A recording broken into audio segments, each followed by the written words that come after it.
Hello everyone, and welcome to today's video. On release day of this video, it will be July 4th. So here's an extra little treat. Here's my first holiday special. Roll the music.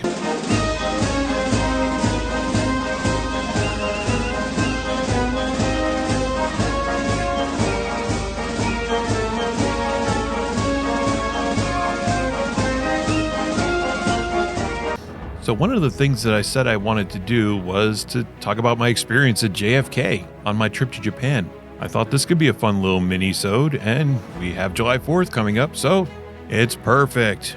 What better way to celebrate my freedom and independence than talking about the time when I was getting the hell away from this country? I kid you guys, come on. But seriously, I hope you're doing well today. And you're going to have an amazing holiday. And I'm really honored you're taking time out of your holiday to listen to me talking about this. So let's get right down to the story. Now, to those who are not in the know, JFK Airport is one of the 2 airports that service New York City. There are 9 different airport terminals, all with a metro train that connects them. Last year, there were over 55 million people who used JFK. Now, I was supposed to leave Burlington, Vermont at 6 a.m., and thanks to some technical issues, we couldn't fly that plane, and we just had to sit in the lounge waiting for the next plane to come in that would then take us to JFK. I'm not sure where that other plane originated, but it was about 9:30 when we actually left. Then going back and looking at the timestamps on my phone, it was roughly 10:45 when we walked onto the terminal in JFK. I took an obligatory selfie to send to my mother to let her know that I made it. And yeah, that's how I knew what time we actually landed, and then tried to get my bearings. So, for a frame of reference, think of JFK laid out in a big clock, an oblong clock, but still a clock. My plane landed in Terminal 5, which would be at about 2 o'clock position. I needed to get to Terminal 1, which would have been around the 8 o'clock position when you look at the map. After checking my next flight's details on my phone, I then looked for anybody who worked there to try to get directions as to how to get to Terminal 1. I approached the custodian and asked him, how do I get to a Terminal 1? The short answer is, he gave me some really awful directions. He told me to go this one way, and I was not really confident in his directions at all. I ended up getting shepherded into this one line. I had hoped it was the line to get into the monorail, but guess what? It wasn't. It was the TSA checkpoint. The line wasn't too long, and it didn't hold me up too long to stand in this line. And when I got to the other side, I was very disappointed to find that I was dropped in the same place that I had started at. So this guy's really bad directions brought me full circle, and I had to get frisked unnecessarily. When I walked by him again, I didn't say anything, but I gave him this look that was just trying to say, non-verbally, "Thanks, bub." I had asked someone else this time how to get to the monorail. This worker was able to get me right where I needed to go. So I got on the little train, and I was just like a kid in a candy store. I was so happy to be on this monorail. There's one scene from The Big Bang Theory that I couldn't help but think of where Sheldon is sitting excited and saying, "We're taking the train." That was me. So I got off the train at Terminal 1, took the escalator down and saw the TSA checkpoint. I made a beeline right for there. I was stopped by this one TSA agent who was sitting at the entrance to the line. She must have seen me getting off the escalator, and she asked me for my ticket. I pulled out my boarding pass from my passport and then handed it to her. She told me, "Oh no, you had this printed at another airport. You need to get in line and get a brand new one." I asked her, "Okay, where do I need to go?" Now, I wasn't able to find any pictures of the inside of Terminal 1 when I was getting ready to make this episode, so I'm gonna need you to use your imagination now, okay? Inside Terminal 1 of JFK, there are 4 giant desks. Imagine they are long rectangles, with the short side being about 40 feet long, I'd guess, and then the long side being 100 feet long. There are 4 of these, laid out parallel to each other, with the TSA's checkpoint line in the middle between numbers 2 and 3. The TSA agent pointed me to the second desk, so I made my way over. Now, every few feet at this counter are different check-in stations. I didn't see labels anywhere, but I saw a giant sign for Japan Airlines on the wall behind these 3 women.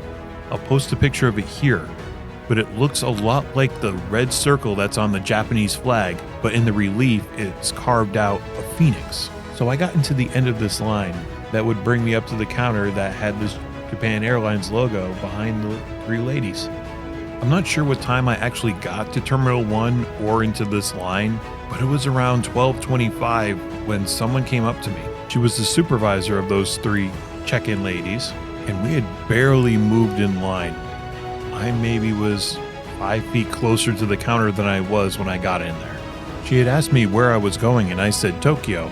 She said, "No, we don't have any planes going to Tokyo today." I then pointed to the sign behind her three attendants, and she shook her head and said no. And she said, "We are this one airline's name," that sounded Russian to me, but I can't remember what it was. So I asked, "Okay, where's Japan Airlines then?" She pointed to one of the long sides of this massive desk, the right side if you're looking straight at it. So I picked up my bag because I had put it down, and I made my way over there. Then on this long side, there is a man standing in front of a queue. I suspect that he suspected I didn't belong there, so he asked me, "Hey buddy, where are you going?" I said, "I'm going to Tokyo." He said, "We don't service Tokyo." So I asked him, "Is this Japan Airlines?" He said no, but never told me a name. He told me to go to the other long side of this massive desk, and I said, "Okay." I get over there, and there are thousands of people there. Most of them are already queued up, and then this one gentleman came over to me. He worked for the airline, and it's very clear that English was not his first language. He saw my old boarding passes sticking out of my passport that I had in my right hand. He then ushered me to go over to the supervisor's counter because I already had this boarding pass. And the whole time over there, I'm asking him, "Japan Airlines, Tokyo." He said, "Yes, yes, yes," every single time I asked. So I was a little bit more reassured. Now I keep looking at my phone because I am worried at this point. The flight is set to leave at 1:30. It's maybe 12:30 when I got into the line for the supervisor, and thankfully there was only a mother with her two children in front of me. I was thinking this flight is not going to leave on time. How are they going to check all these people in? Now, just to be clear on the details, every single station at this 100-foot or so long side of the desk is just for this one airline, and they didn't start checking people in until exactly 1 o'clock. So the mother and her two kids get checked in, and then I come up to the counter. I hand her my passport, and she said she can't find me. She asked, "Where are you going?" I said, "Tokyo." She said, "We don't have any flights going to Tokyo today." So I asked her that dreaded question, "Is this Japan Airlines?" And she said no, and told me an airline name that I never caught because something caught my ear. Someone in broken English was on the PA system saying my entire name and then asking me to go to the Japan Airlines counter. It was at that point where I lost all of my composure, and in a pleading tone, I look at this woman and ask her, "Where is Japan Airlines?" I was probably on the verge of tears. She handed me back my passport, held up the index and middle finger of her left hand, and then pointed to her left, pointing me back down to the desk where I had started. I picked up my backpack and moved as fast as I could, dodging people, trying to get down to the other side of the desk. As I got closer to the corner of the desk, I started hearing my name being yelled out by that same voice in broken English. "Mr. E! Mr. E!" I raised my hand and waved to them as I was coming up to the desk and said, "I'm Mr. E! I'm Mr. E! Please don't let the plane leave without me!" To add insult to injury, her workstation was only 10 feet from where I had started. I felt so foolish. I wish I had just looked at her uniform jacket because there, lo and behold, was a tiny little Japan Airlines logo on her blue blazer. While she was checking me in, she had asked me what had happened. I told her a abridged version of what had happened, and she said, "We were really worried about you. We knew you got here, but then you never showed up. And that when I saw you, I wished I had said something to you." So there was one other woman who had been running late. They had her wait for me, and then the woman who checked me in, she had brought the both of us to the TSA checkpoint where we got into a different queue and were able to bypass the whole waiting and get straight to the TSA checkpoint. When we got into line, they were on final call, and there were only a handful of people still lined up to board. The woman had then said that we were the last two and that everybody was there. So we got into line, our tickets were scanned, and we each boarded the plane. Then we got to take that walk of shame being the last ones on board. It felt like it was only 3 minutes after I sat down that we pushed away and we were on our way to Japan. Now, I can't emphasize how frustrated I was during this whole ordeal. I recall texting a family member while I was waiting in that line at the supervisor's desk that I didn't think I was in the right spot and that I was just tempted to go back to the first terminal, walk up to JetBlue and say, "Get me a plane back to Burlington, get me the hell out of here." I at least now know that if I ever go through JFK, I know where to go and how to get to Japan Airlines. In preparation to make this video, I watched a live stream where somebody had gone around this terminal, and I paid close attention to that second desk. Now, just above the workstation is a tiny little plaque, about the same size as one you'd see on an executive's office, that shows which airline is at each little workstation. Those weren't there when I was there. Those would have been a big help for me. Well, that's going to do it for today, guys.